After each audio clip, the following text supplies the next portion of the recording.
Okay. Oh, you read the book? Oh wow. Okay. Look at you. I've now consumed all of Dune except for the board game and a few video games. Ooh. And I'm starting to read it. I'm a little bit further than I was when Devon and I had our initial. Wait, I mean, that was summer, man. That was August. are you telling me I'm It not? takes me a while. You're telling me I'm not the expert on some lore for something we're talking about on this show? Hey, man, This I is gonna- got you. I almost got can all blame of David all the Lynch. little names, too. This is gonna be a David weird Lynch. one. David Lynch. You can blame David. Was it David or Devon? David. David Lynch. Okay. I mean, I can also blame Dare. Devin too. You can. So. It makes sense. Yeah. All right. Let's get into it. Hey, everybody. Welcome to You Have to Watch This podcast. I'm Alan. I'm Ryan. And I'm Devin. Each week, we like to take turns making each other watch movies one of us has just watched for the first time. This week, we're going to be talking about Ryan's pick, 2021's Dune, starring Timothée Chalamet, Zendaya, and Oscar Isaac, among others.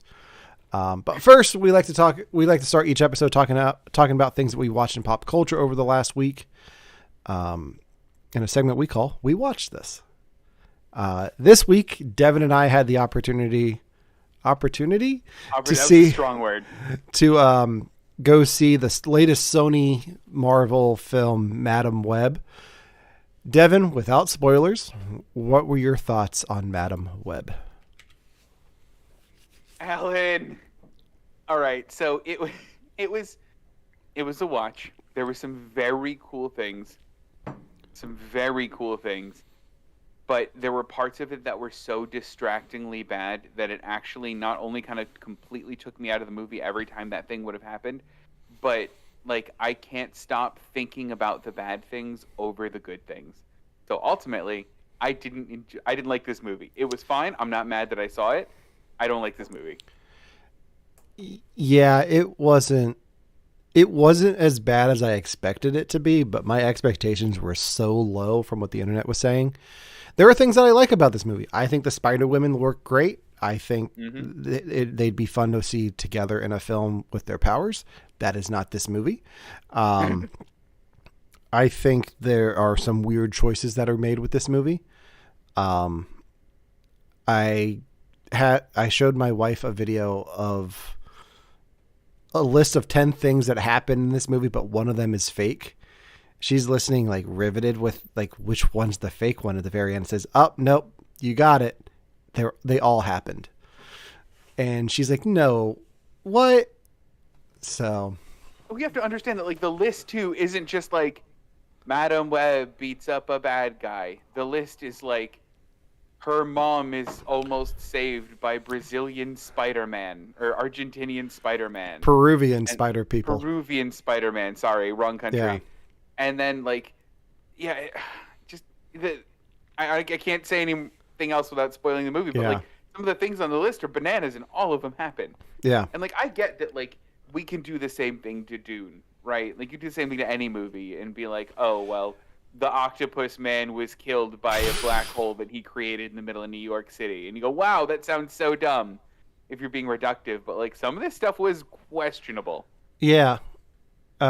Especially when like the big thing for me off of that list was because it's a Marvel Spider-Man universe, Spider-Man adjacent movie.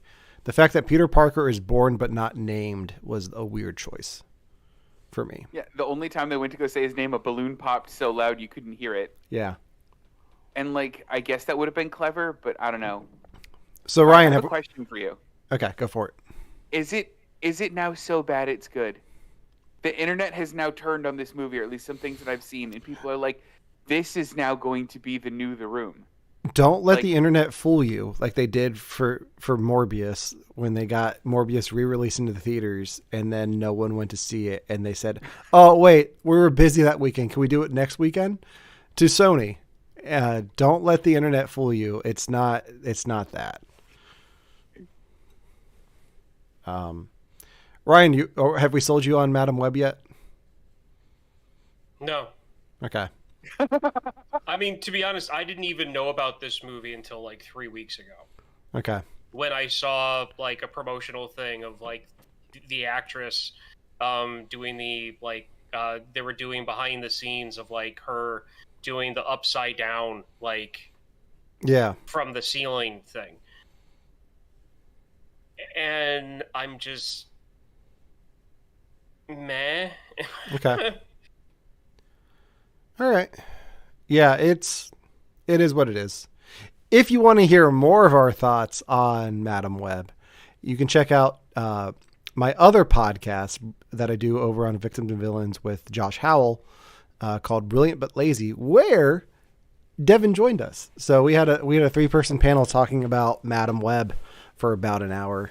Among other things, we talked about the Fantastic Four news, the X-Men trailer, the Deadpool and Wolverine trailer. A very Marvel centric, Brilliant But Lazy, which was a lot of fun. You can check that out. I'll put it in the description on the podcast, and then just look up Brilliant But Lazy for victims, or check out Victims and Villains on social media, and you should be able to find it there. Ryan, you didn't have anything for We Watch This, correct? Nope. Okay. Ryan, did you at least see the X-Men 97 trailer? I saw the trailer. Yeah. I am not as excited about it as you guys are. Tell me about it. Give me your thoughts, feelings, emotions. I want them. You're going to be disappointed. The X-Men cartoon was just one of the other cartoons I watched when I got home from school or woke up in the morning. It wasn't anything that I really looked forward to. I was never like, ooh, the X-Men show's on. That wasn't me. It was just, oh, cool. It's the X-Men. And then later on, it was like, oh, cool. It's this show that's on. Like, it was just it was just in the background. It was just there. The same caliber as maybe a Pepper Ann or a Recess or a Codename Kids Next Door. I never watched Kids. I never watched any of those shows you mentioned. Wow. Because when you were getting ready for school, watching those shows, I was getting ready for either high school or middle school watching MTV in the morning. If I had a younger sibling, I would have watched those shows. You missed out on the joy that was Fillmore. Oh, what a deep pull. Yeah. World? Did you do Bobby's World? Bobby's World? Ooh, that's a deep pull. Yeah, it had like real life Howie Mandel in front of his cartoon. Howie. Oh, yeah, no, I saw that. Yeah. I made time to watch that because of who it was, but I watched like 3 episodes and I was like, okay, it's the same thing every episode. I'm good. Interesting. Even then, you were a discerning critic. I love it.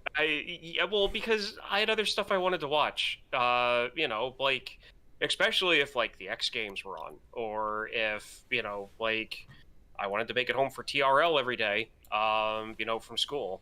So I've never had a sentence give me more Jenko Jeans vibes than that. So thank you. Hey, the New Year's party that was done in the TRL studios for the year 1999. I stayed up till midnight, and was in my room because my parents wouldn't let me watch it in the main room with them. I stayed up till midnight specifically to watch Limp Bizkit do "Tonight We're Gonna Party Like It's 1999" Prince cover at the stroke of midnight in 1999. I love in it. the TRL studios. That was me at the age of 14. Did they then follow it up with Millennium? I to be honest, I don't know, because as soon as that was over, I turned off the TV and I think I went to bed. You went to bed. Because the only Will Smith album I've ever owned was Millennium. But that was the Limp Bizkit album? Millennium? No, Millennium was a Will Smith album. You get it? His name Will, and then Millennium. You get it? You get it? I never owned a Will Smith We were album. so clever in the 90s. What happened to us? Wild Wild West. That's what happened to us. All right. Yeah. Good. Yeah, all right. Enough said. You got too jiggy with it and went to Miami. That's most of that album we named collectively. I think the if you only throw in part Men of in that Black album. theme song. And that began the nightmare on my street. Yeah. Well, that does it for this week's We Watched It segment. Now let's dive into the main topic for today, Ryan's pick, Dune Part 1, because Part 2 is coming out, so we can call it Part 1 now. Ryan, you go ahead and take it away. Yes. So, Dune Part 1 came out like 3 years ago, 2021. This was a movie that I was looking forward to because I, at that point, had seen the 1984 Dune, and I wanted to see a better version of that. And this is a movie that I've seen multiple times since.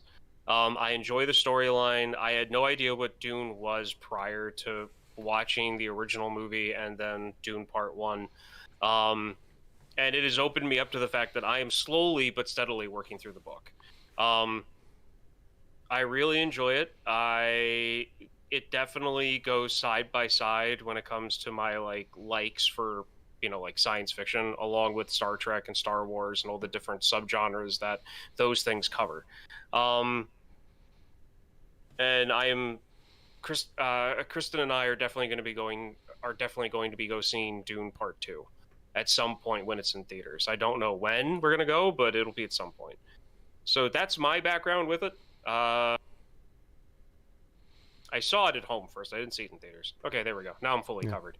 So, Alan, you've seen this before, right? Yeah, I watched it opening weekend at home because this was long ago in 2021 when HBO Max released all the Warner Brothers movies right to the streaming platform.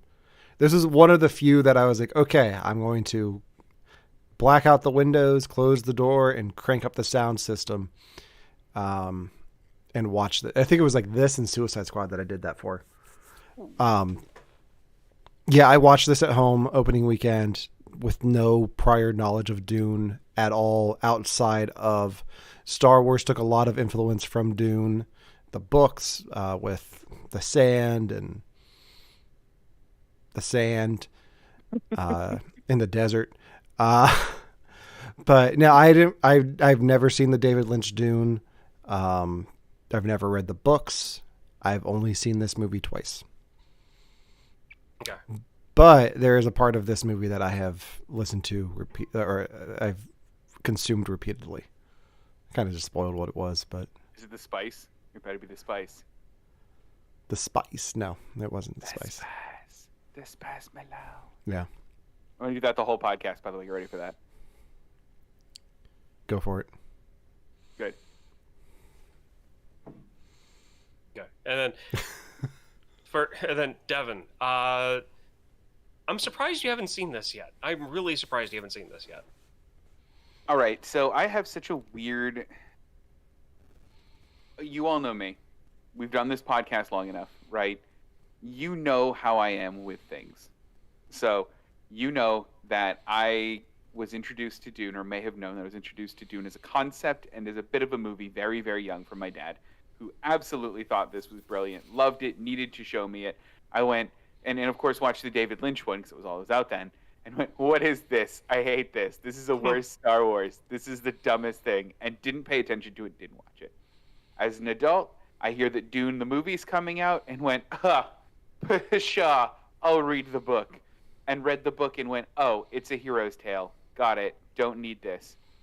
And then I watched the David Lynch movie, and more importantly, Ryan and I had our conversation. And very slowly, I started to learn that this parfait was more than just whipped cream on top. There was a bit of strawberries just sprinkled in the bottom of it. So eventually, my opinion on what this thing is has been very slowly changing from I hate this, I think Dune is stupid, to all right, I get what they're going for.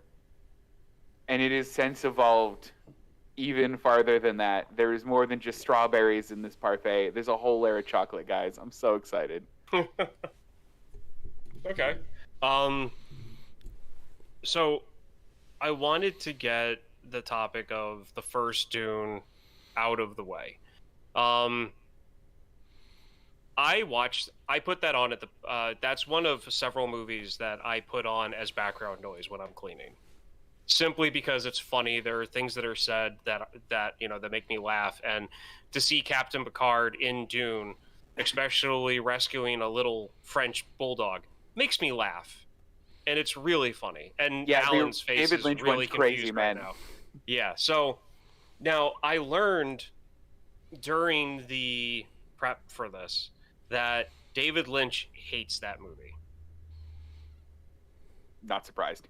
because he didn't get final cut of it, and he has said that it breaks his heart. It is the one movie that he just feels so disappointed about because he wasn't able to actually like do the to do the final cut on it. So quick question, Alan. Yes. If they brought David Lynch back to do a modern version, do you think we'd be having this show right now? Oh, not with me. Yeah. Have we talked about my disdain for David Lynch? I know that it happens. I don't know why. We haven't gotten into it yet. Okay. In summary, I'll give the brief version. I have no problem with David Lynch, the man. I think he's funny. I like his weather reports because that's what he does now. Like every day he does a LA weather report where he's just yelling into his microphone. Which I'm fine with David Lynch as an artist. I just don't like his films. There was a film of his that I had to do a report on in college, and every time I tried to watch the movie, I would just fall asleep. Like I could not get through it. Like I don't know what it was about it, but it bored me to tears, and I could not finish the assignment. And from that point on, I was like, David Lynch is not for me. I'll probably watch Twin Peaks at one point because I guess that's like the best introduction to David Lynch, and maybe that will change my mind on him. Thanks for not saying peak. What? Thanks for not saying it was the peak of David Lynch. No, thank you. And I'm disappointed in myself. See what David Lynch does? He just brings out the worst in me. Wins it. Okay. So now we got that out of the way. I've always wanted to actually know why, and yeah, that's why. I get makes it now. sense. Okay. So, Devon, you're the one that's read the books. I had you watch the David Lynch one because we did like a side show or a show without Alan 2 or 3 months ago on it. I want you to start. Just what do you want to talk about? Well, what do you want to bring up first? So I want to know for you guys that have read either a tiny bit of the book or that have read none of the book and only know this movie. This series does one of the things that I really don't like in early science fiction and early fantasy that they've, I think, since moved a little bit away from, where they just start throwing a lot of proper nouns at you. And oh boy, does this book and this source material have a lot of proper nouns. As a good example, within the first 20 minutes of the movie, Paul Atreides is taken by the Bene Gesserits to do the Gom Jabbar to see if he's the Kishwash Haderach. Was that confusing at all for you guys? I know what you meant, but just hearing you say that all out loud, yeah, it was very confusing. It is, but in some ways, this is the thing that the David Lynch movie I think does poorly, that I think this movie does well, and that I think the book itself actually does pretty poorly too. Is they're just here's a word, they'll get it, and a lot of the times they don't. Did you guys ever struggle with some of the proper nouns in this? So for me, I know what they are. I can't say them. You want me to talk about the Burt Bacharach of it all? Sure, I will. But I know there's the prophecy and there's the soothsayers and he's their Messiah, but I don't know what the words are, but I know okay, he's the thing and they're the people and they gotta go do the thing. Yeah, it's very. I don't know if it's because Alan and I come from a similar faith background in our upbringing, that it is very easy to take a fictional religion and just kind of switch things out. Okay, take Jesus out of the picture, put Paul Atreides in. Yeah. Take the the Ben Gesserit out and put like priests and nuns in. Like it's very you can very easily just use context clues about what they're talking about and just kind of like like just fit in your own knowledge in there to figure it out. Devon, I know you did not have that background, so I think maybe it might be a little bit more difficult for you. Maybe. or it could almost be easier, because it's not like it's not a concept that's foreign to other properties. Like Star Wars has the Jedi and the Sith and the Chosen One, but they're 4-letter words and then the Chosen One. It's not that difficult. Like you can get into the Guardians of the Wills and it gets a little bit confusing, but it's still like pretty straightforward with how Lucas built that universe around these ideas and these concepts of different sects of religions and ideals that were built upon later on. So, if you guys don't mind, I want to start peeling back what I think are the layers of this movie, because I also want to talk about performances and the people, but what interests me the most about Dune are the layers that happen on here. So layer number 1 is it's a hero's tale, right? It is Paul Atreides. Joseph Campbell. Yeah. Literally leaving his place, his literal planet of I forget where he's from. Whatever. Arrakis. What is it? No, Paul Atreides is not from Arrakis. No, he goes to Arrakis. B.A. Baracus. Okay. Yeah. He's from whatever. He's from B.A. Baracus. I pity the fool. He literally leaves his home behind. He is now on Arrakis. He has to become this hero that everybody knows that he's destined to be. How does this play as a hero's tale for you guys? Because I have to tell you, honestly, I find hero's tales and teen Chosen One tales to be incredibly exhausting. And it's only when they start really messing with the formula like this, and we'll get to it when we get to the other layers, do I actually find it interesting. So what do you guys think of this as a hero's tale, first off? It's an interesting idea to look at this film as a hero's journey story, because it's not the full story. It's part 1. So I think it's definitely a great start to that journey, where you have him leaving his home and starting off on this new adventure and learning about, like, becoming part of these new people, like this new society. But it's not the complete journey. So I think it's the great first steps into that new world for him. And I don't know where it goes from here. So, yeah. Brian, what do you think about it as far as hero's journey? It's different enough so that, like, I am never going to tell someone that likes the Hunger Games or any of the more modern dystopian, like, hero's journey, teen focused character films like Maze Runner and stuff like that. I'm never going to tell anyone that they shouldn't like that stuff because it's bad. I just don't find it very entertaining, because it's just your basic hero's tale, and there's really no extra to it. There's enough to it, and there's enough going on, and there's enough lore for me to get kind of lost in, so that it doesn't bore me, per se. Okay. I have that. I have that exact reaction, which actually brings us to layer number 2.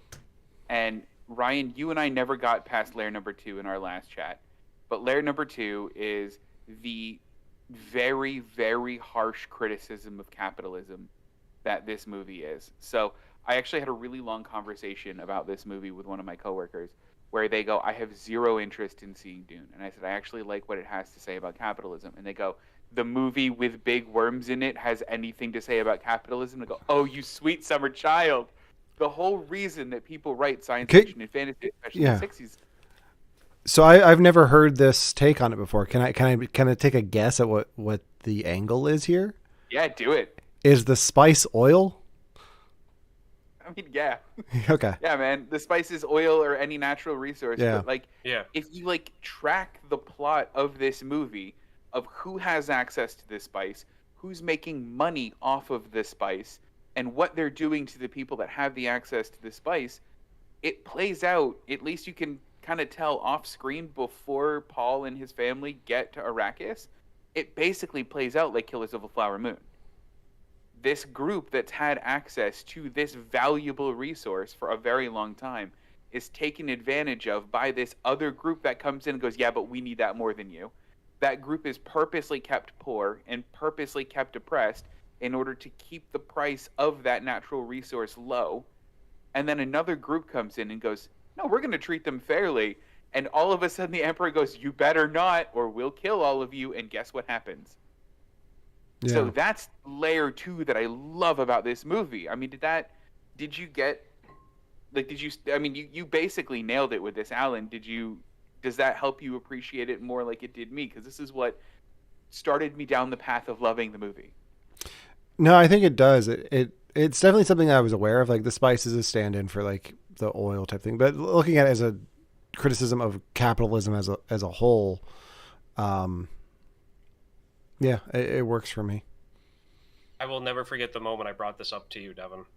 And I saw the look on your face, like, go from being like, yeah, Dune's okay, I get it, it grandfathered in modern sci-fi, blah. And then I brought that up to you, and you were like, oh. What a like, Devon answer. It was a real Devon answer. So then, guys, I had this moment in this one as well. The same moment where there's a piece that I keep missing every time I interact with Dune that this time I caught. And it added another layer for me, which I absolutely love, because what it does is it perverts the entire part of the hero's journey. Okay. So what they say at the very beginning, the Bene Gesserits, the soothsayers or whatever that are there, the Bene Gesserits say that they've laid a path down in Arrakis. And they keep saying that the Bene Gesserits play the long game. So what the Bene Gesserits did is on Arrakis, they were the ones that made the prophecy of Paul coming. They did that. Their religion, where Paul is the Lisan al-Gaib and is like their like main like hero, that's all fake. That's not a religion that they had. It's a religion that was placed there by the Bene Gesserits to help them play their long game. Like generations and generations like for and generations before. And this is it coming to fruition. But this is a plan. This isn't an actual religion that they came about naturally. And this is what brings me to my favorite part of the Book of Eli. The only thing I liked about it is that their weapon of mass destruction in the Book of Eli was religion. And that's what this movie's showing too. How people can be manipulated through religion in order to help further whatever they have. And it like blew my mind when I caught it this time. And I like will ask Romana, I will not shut up about it. I just find this so funny because to me, I thought that was obvious the first time I saw the movie. Wasn't to Devon. Certainly not through the David Lynch movie. That wasn't obvious at all. Well, not the David Lynch movie, because there wasn't that conversation about how Paul's mother literally tells him, yeah, this is the Bene Gesserit work. She points it out. Like, she that's what literally points it out. Yeah. So the fact that it took you to this, I mean, well, hang on a second. This is the first time you saw it. Yeah. So never mind. I'm sorry. I'm acting like you've seen this multiple times before. Yeah, I keep forgetting that this was. I keep forgetting that this was Ryan's pick and not Devon's. Well, no, I'm just really passionate, you guys. It's because the reason why I'm kind of handing off to Devon at the moment is because you're the one with all the knowledge, because you've read the book. Mm-hmm. You've seen. I had you watch the other movie. I'm slowly working through the book, so like. You know, I that's why I'm referring to you on it, because I wanted to start where you wanted to start so we could have these conversations, and eventually we'll get to the actors and the directors and the we have to, because this is my last talk about the layers, because this is my third and final. I'm gonna find more. Don't you worry. I'm gonna go digging. But Alan, what did you think about that aspect of the movie? The religion, planting. I mean, I think it's It's interesting. Like I knew there was like a plan in place, but I never really thought about it. Like it would have to go back generations and generations. Um, it's very, it's very interesting. Like I see it as a religion angle, but I also see it as like a conspiracy angle. Like it's Yeah. always been a plot. So I could see why he has the reaction he has to it. Like when he finds out, and he's just like moping the whole time. Yeah. Yeah, because Uh, I'm not sure if I read this in the book or not, or like very early on, but it's like, and it's not that they were placing this on Arrakis specifically for Paul. It was just for any male, any mhm, man that were to show up with a Bennett Gesserit mom to mhm. show up on Arrakis. So they knew it was going to happen. They just didn't know exactly when it was going to happen, and she kind of jumped the gun on that. But I mean, the Bene Gesserits could have also manipulated that to happen whenever they thought the time was ready. Mhm. I mean, it just happened that Jessica's like, "We're doing it now, guys," and they're like, "All right, I guess so." So that inclusion of that line, specifically when the mom goes, "That's the Bene Gesserit's work," and a couple of other things made me love this so much more because the filmmakers added a lot, like a lot to this. I mean, obviously compared to the David Lynch movie, but then even compared to the book, they took relationships farther than they were in the book. They explained things a little bit differently than they do in the book. And even the framing device, Ryan, if you remember in the David Lynch movie and even in the book, the person that's talking about it is a distant relative of Paul's. Like Yeah. the lady's in disembodied head that appears on the screen that just dumps exposition you for the first 10 minutes of the David Lynch movie. That's now the Fremen talking about how they're repressed. Yeah. And it's those things that make me feel like they loved this source material so much because all of the changes are so smart. And even me, who saw this part one and went, why are they splitting it into two parts? That's really stupid. It's going to be terribly paced and they're going to draw a lot out. I never felt like the pacing was bad at all in this. And every extension and every added scene felt so crucial to me. Did you guys have that, or do you feel like this took a while? Like it was long? It. I was. I'm split on this because it.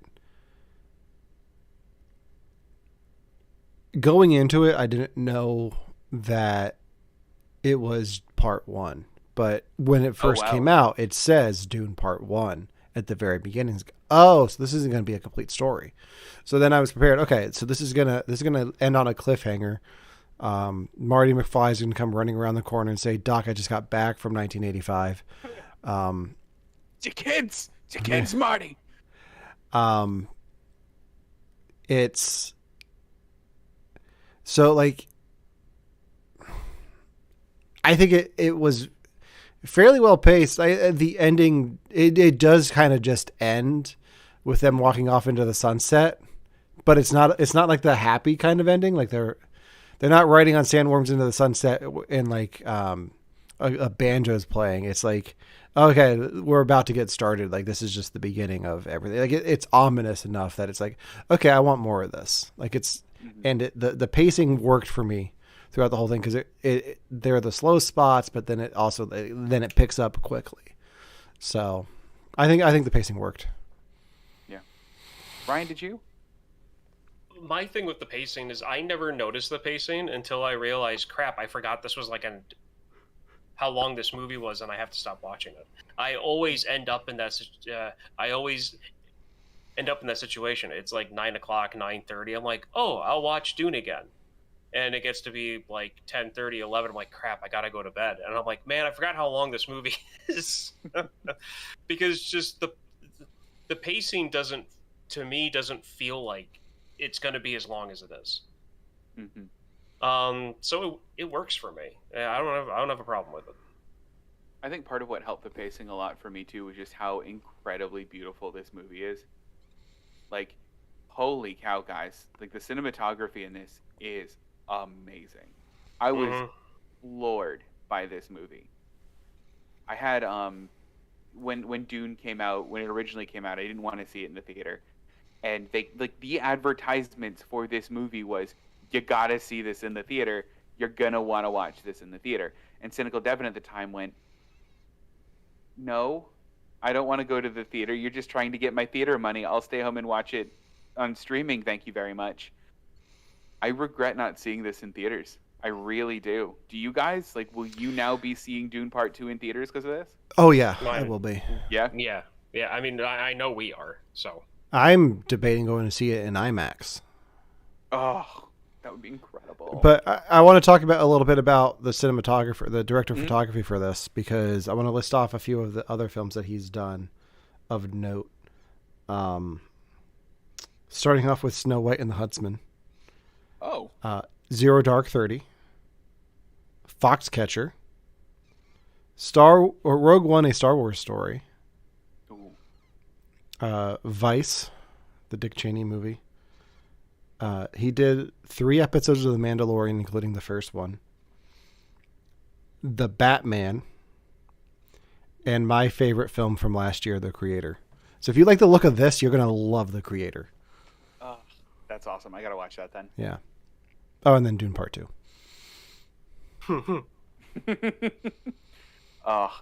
What a career, though. That's a really Yeah. good career. yeah. Yeah, and that's all from like the last 15 years. So, Is he relatively new? I mean, he's has a lot of music videos and stuff before that. His first credit goes all the way back to 2000. Smash Mouth. They Smash Mouth.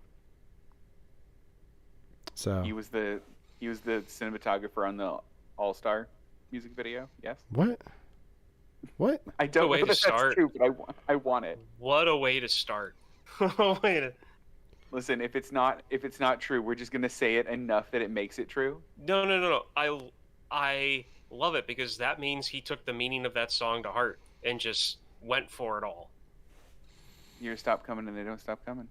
Well, I mean, not that part, but you know. How did we get here? We just look. It happens. All right. We just, Okay, just so enjoy I it. will get us back on the rails. Please. So there are amazing performances in this movie. Tons. Wait, hold on. I figured out how we got there. Devon just spent the last 20 minutes talking about layers. We had to make a Shrek joke. I did. It's like onions. Yeah. Okay. Continue.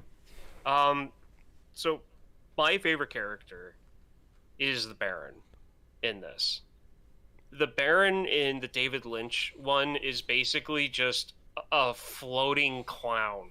That's all it is. Just a disgusting, repulsive, floating clown. And they made the Baron terrifying in this version, comparably to the Baron in the first one, or comparable, Yeah. to that one. Stellan, Stellan Skarsgård. Sarsgaard. Yeah, I got the last. It was the first name. I'm like, that's not Stalin, but that looks like Stalin to me. Stellan Yeah, Skarsgård. Stellan.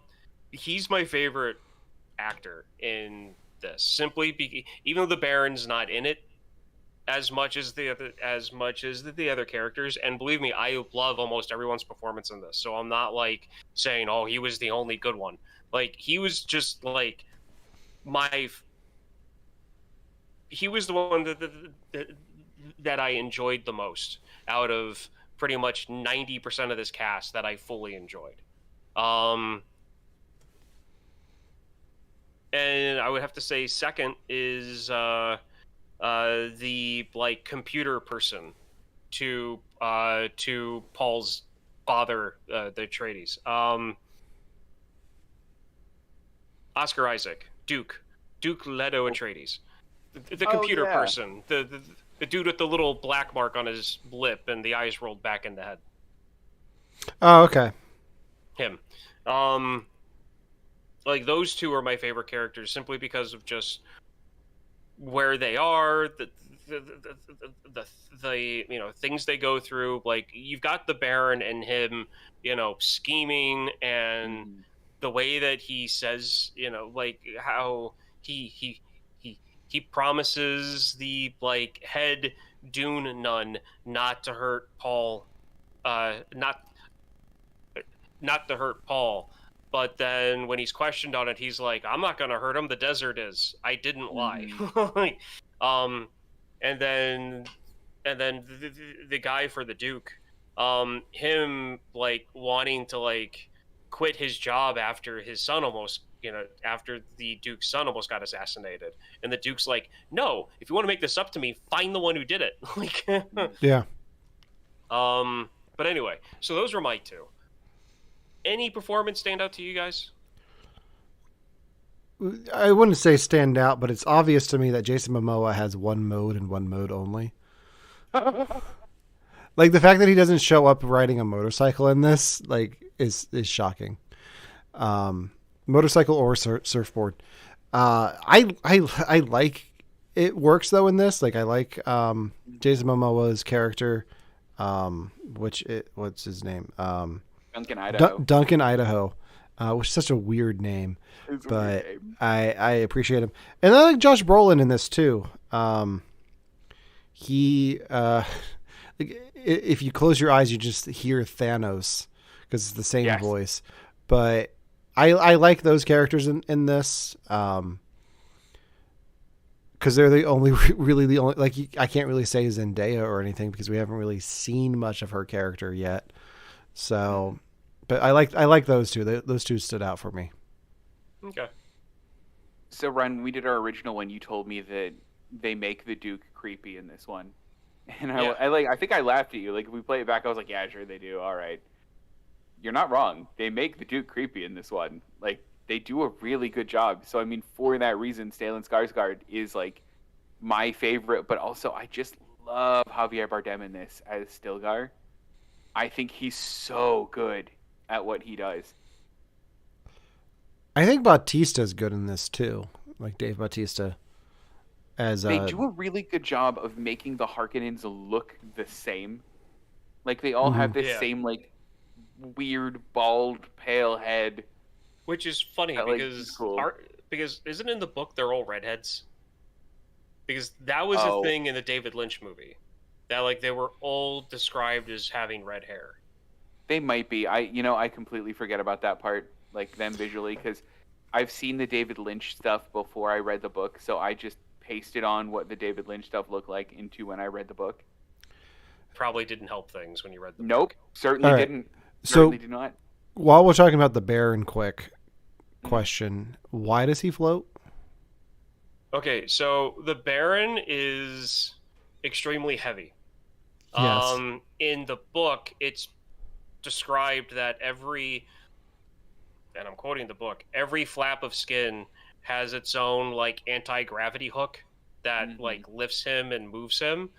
So it's supposed to be that he is to go back to Devon's anti-capitalism narrative, he's basically the fattest of fat cats, and he can't Okay. walk. Yeah. So he floats. So Wally, got it. All right. Yeah, basically though, really. Okay. Yeah, so there's that. But here's the thing, like in the David Lynch movie, and this is where this is why I can put on Dune 84 for background, and this one I can't. When the Baron floats, it's comical. Like they have him up on strings that you can't really see the strings that often, but like they'll lift him up and they'll like spin him, like so to make it, like when he laughs he spins, but they speed up the film from the like normal speed that they filmed him at, so it looks absolutely ridiculous. It reminds me of Willy Wonka every time. Yeah, pretty much. Like that's the feeling with the Baron. And that Baron comes off as almost like over the top comic Joker, to where it's not scary, it's just silly. And that's the Baron in that. And in this, like the one time they show him float is when he gets up over the table and floats over the Duke's body. And that's creepy. That was a very good payoff, because prior to that they didn't really show him do any of that stuff. I loved the most. This is something they added for this. It isn't in the book and isn't in the David Lynch version. Is how he escapes the poison from Leto Atreides. Yeah. just by like a little bug just going all the way up into the corner of the room and just hugging the ceiling. What a good character moment, because it shows you how much of just a little like scared shit he actually is. And that all of this is just because he's a little scared shit. I love it. I love it, guys. Uh, if some dude bit a capsule that had gas in it, because everyone in that room was dead except for him, and that was a big conference room. That was a big table. That's either you survive or you die. I would have done the same. Let the record state. Would have done the same. Okay, good. I just want to get that out. Like, maybe if like he grabbed his that guy that's a character actor and everything. That was his like living computer. He was the one that was in the Dark Knight movie. Yeah, him. David Muschetin. Yeah. Yeah. So like. Oh yeah. So like, if the Baron would have grabbed him and thrown him towards the Duke and then flew off to the ceiling, I wouldn't even be talking about this right now, because be like, yeah, no, he was a scared little shit. Like, well, I think because the original in the source, like in the book and everything, he makes it into the hallway in time for the doors to close behind him, having inhaled a bit of the poison, but not a lot of it. Yeah. But the fact that they're like, no, he didn't make it out to the hallway in time. He clung to the ceiling. Like, this is him looking like a little cockroach up there. That part was funny. Yes. Because the movie does deal with like bug imagery a lot. Like, oh yes.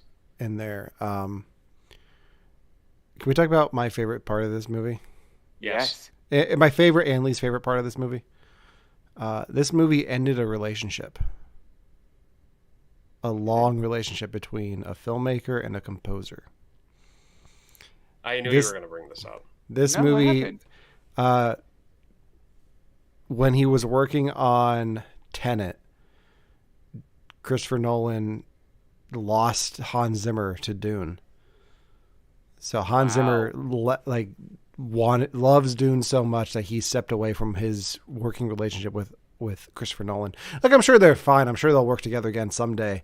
But because Nolan's working with Ludwig Johansson now, and the scores have been great from him because he's one of the best new film composers out there.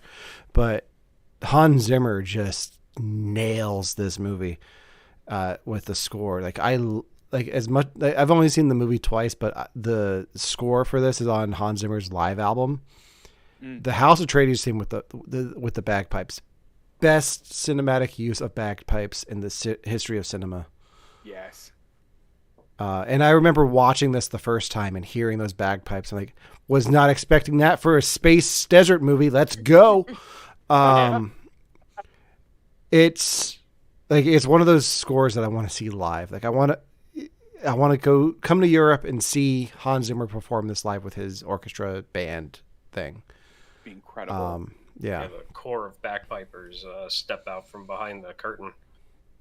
You act like they don't exist here. They exist here. They're everywhere. No. I know they exist over there.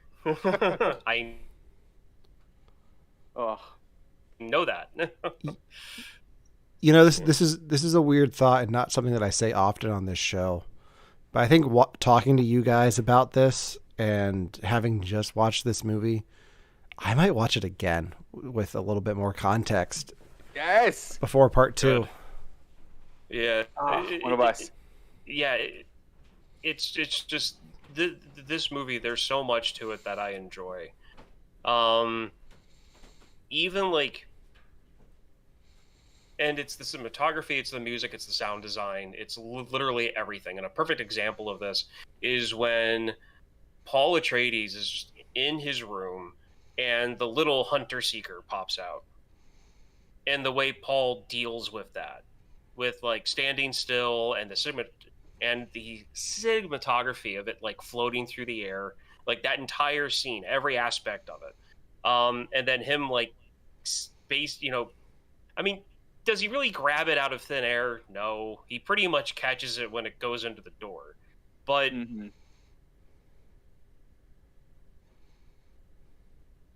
We froze. Oh no! Oh, there he is. He goes to the meeting, and Mhm. then Thanos is there and goes, "The great Paul Atreides that catches hunter seekers with his bare hand out of thin air," and everyone laughs about it except for the director of security, the guy I mentioned Yep. before. Him and his two personnel are just sitting there looking ashamed. It's these little things, and they're back in the corner. You don't really notice them unless you see their tan uniforms compared to everyone else's gray. And just every aspect of like those two scenes is a perfect example of why I can just watch this movie as many times as I have. I think I've probably seen it 7 or 8 times already. I will say the movie did one thing I didn't think this movie was ever going to do. It especially in the second part of it, they're going to very quickly start calling Paul, especially the Fremen, are going to start calling Paul Muad'Dib, which I thought was a cool sounding name, but found out that it just means desert mouse. And then as soon as I found out desert mouse, Devon kicked in and went, "What a stupid name! Why did name after desert mouse? How dumb!" This movie made desert mouse cool. So thanks, movie. Yeah. I mean, there are creatures on Earth like that mouse. Yeah. Yeah. So, if you want to find a favorite animal, Devon. All right. So I have a question for you guys. Yes. Since I have not seen the original Dune and I have not read the books, would you recommend me going in blind to part 2? Or should I get the audiobook on Audible and listen to it before part 2? Even if you get the audiobook, I don't think you're going to finish it in time for part 2. To be honest, I would just go into it blind. Okay. I would. Simply because of how good the part 1 is, and knowing the things that Devon was just talking about, the things that were changed that make it work better for a film, I think it would be better to go in blind. Okay. My second part to this question, because Devon, I assume you agree because you were nodding along with Ryan. Yeah, I do. Okay. Devon, you said you've read all of the books, right? I read one of them and know the plot of the next one. Okay. Because I'm looking at this on Audible, and the first Dune that this film is based on is book 12 in the saga. No, okay. Oh boy. Okay. Don't worry about it. Okay. This is book 1. All right? Yes. Frank Herbert only wrote a few Dune books, right? Only a few. Yeah. His kids then went, "Let's milk this cash cow," and made 1 million Dune books. If you're interested, only read the Frank Herbert stuff. Know that the other stuff exists. Don't worry about it. Okay. So that's what that's what Warner Brothers is going to base all of the spin-offs for Max on, is all these spin-off books. I really hope they don't. Okay. So I have a question for you guys then, because one of the websites that I follow just dropped a review of Dune 2. They gave it an 8 out of 10. Great. They then said in it, this is a great middle entry in the Dune saga. I thought they were just breaking this into 2. Is there more than that? I heard somewhere along the way, that there was going to be a part 3. I don't know where I heard it. I don't know where I read it. I don't know even how long ago that I came across that. It's in my head. This is where my expertise comes in. Let's go. So Denis Villeneuve has spoken about, like, if Dune Part 2 is successful, he wants to adapt Dune Messiah into the third part of the trilogy and end it there. I love that. Yeah. And that's, I'm assuming they're not going to call it Dune Messiah. I think they're just going to keep it Part 3, which works for me. But beyond that, I don't think he's going to be involved with any other Dune projects in a directorial standpoint. He might produce some stuff, and I know they're doing some spin-offs for like Max.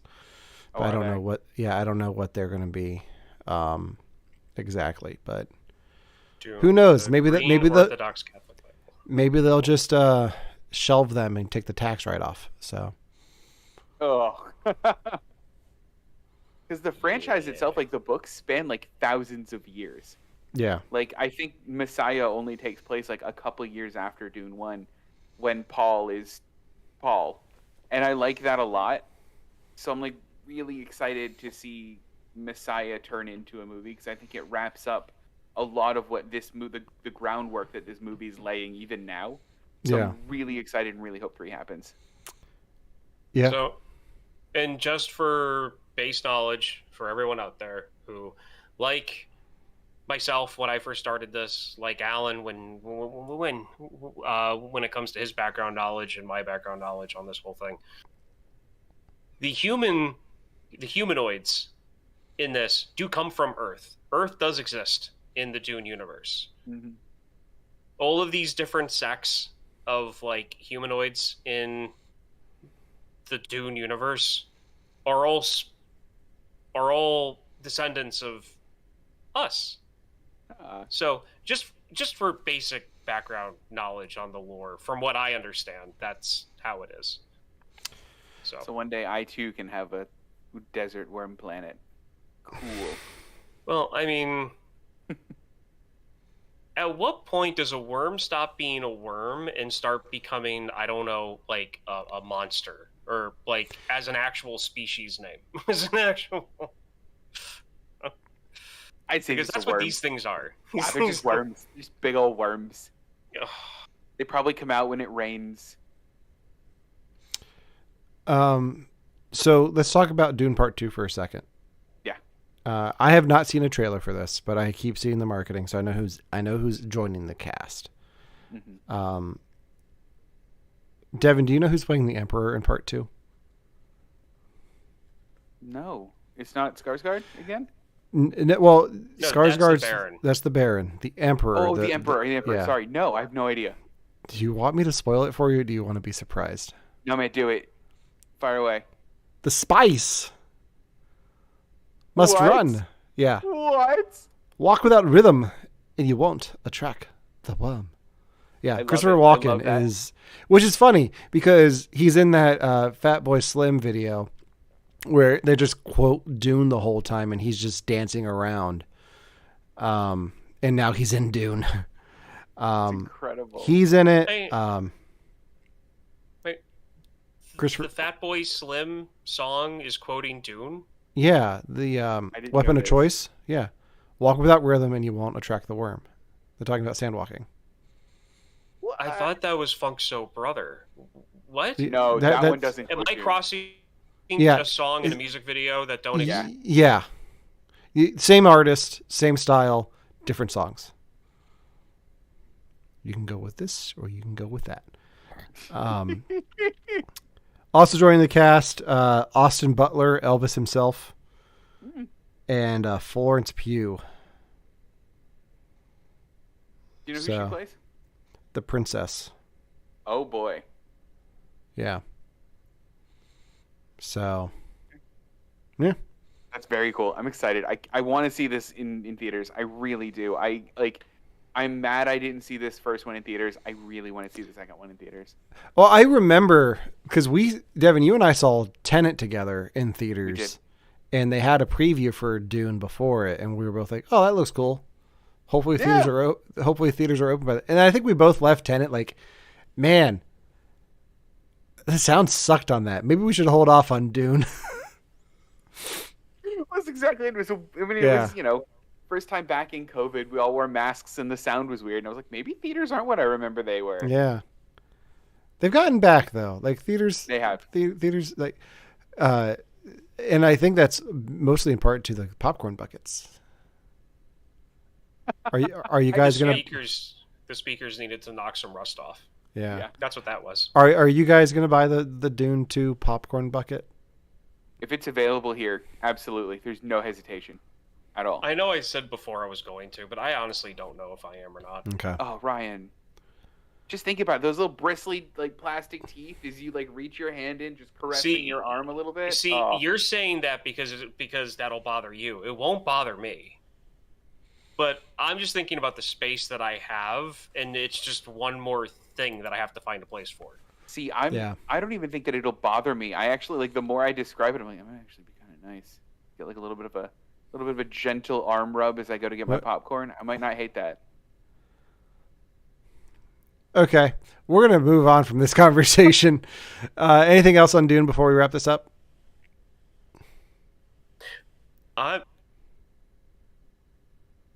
Never look at earthworms the same way again. Yeah. Better not. Yeah. Or Devon. I think that does it for our conversation on Dune. Next week, it is Devon's pick. Devon, what are you going to have Ryan and I watch? Alan knows this, but Ryan doesn't know this. Ryan, guess what I'm going to have you guys watch? What? Oh boy, I am going to have you guys watch the 2010 Avatar Last Airbender movie by M. Night Shyamalan. This isn't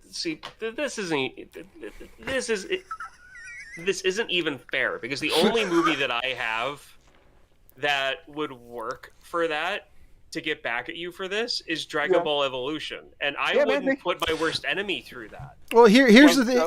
Here's the thing, though. This is my fault for suggesting. Devon asked for tie-ins, and I was like, "Well, the new Avatar show comes out this week," and then of course he jumped right at that. The new show comes out this week, so we can compare the two. Because I plan on watching at least the first few episodes of The Last Airbender on Netflix, so we'll be able to compare the two at least. And sometimes you have to have a little bit of bologna to really appreciate the steak. Yeah. And since I just watched Avatar: The Last Airbender for the first time a few months ago, I'm excited to see how bad this movie actually is, so I can appreciate how bad the Netflix adaptation actually is. What if it's good? What if one of these two things are actually really good? One of them has a chance of being good. The other one, I have only been told bad things about, and I have way less faith in the M. Night Shyamalan version of Last Airbender than I did in Madam Web. And the fact that it's M. Night Shyamalan. Do you not like? Okay, so do you not like M. Night Shyamalan, Ryan? I like 3 of his movies. Everything else is disappointing. Hey, let's save that for next week. Okay. Yeah. So yeah, join us next week for Devon's pick, M. Night Shyamalan's The Last Airbender. You can tune in. You make sure to follow us on Instagram, listen to our show on Apple Podcasts, Spotify, or wherever you listen to your podcasts.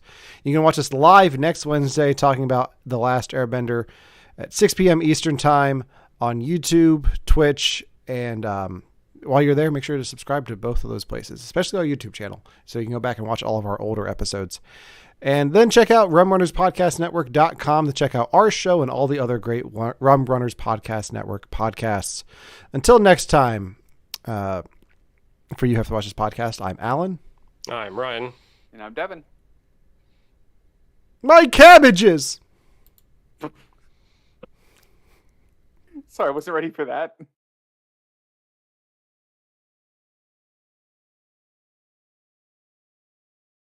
Oh, do you think the new show's gonna have Secret Tunnel? They better have Secret Tunnel.